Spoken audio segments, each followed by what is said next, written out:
This is part of an ongoing series showcasing my top 20 favorite games. Number 19, Clair Obscur, Expedition 33. I know a lot of people like this game, but I put it a bit lower on the list due to the fact that at the time of me writing this, it's only been out for about a year, so it's a little too soon to see if this holds up to the test of time. Maybe in another 10 years when I do a top 30 that may change, but as it stands, it's still a really good game. Turn-based combat RPGs have always been kinda hit and miss with me. In fact, there's only one other game on this list that actually has it, but it's inventive enough to keep the game fun.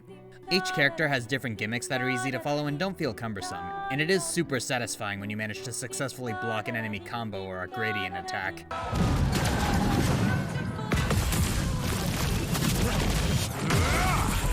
But of course, as is the case with most RPGs, the game is really carried by its story.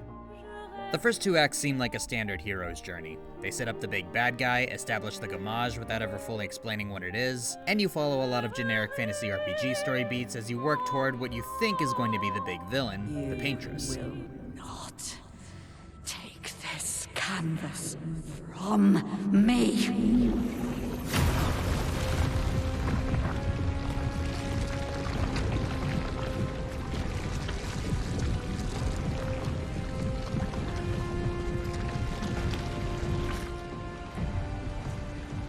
This is what we created the expeditions for.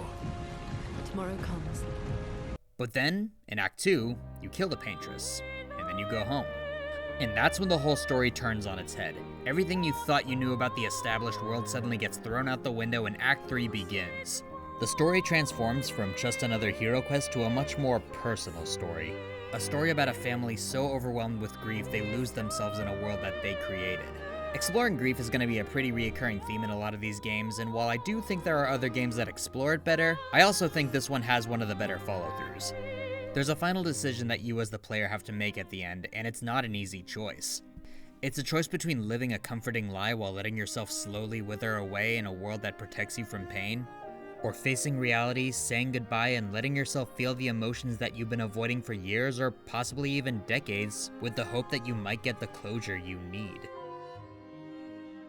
If you haven't played it yet, check it out. It's good to see that even in the current day and age, there's still original large-scale games that don't need to rely on familiar IPs or whatever gameplay mechanics that are popular at the time, and instead just stand on the strength of their own ideas.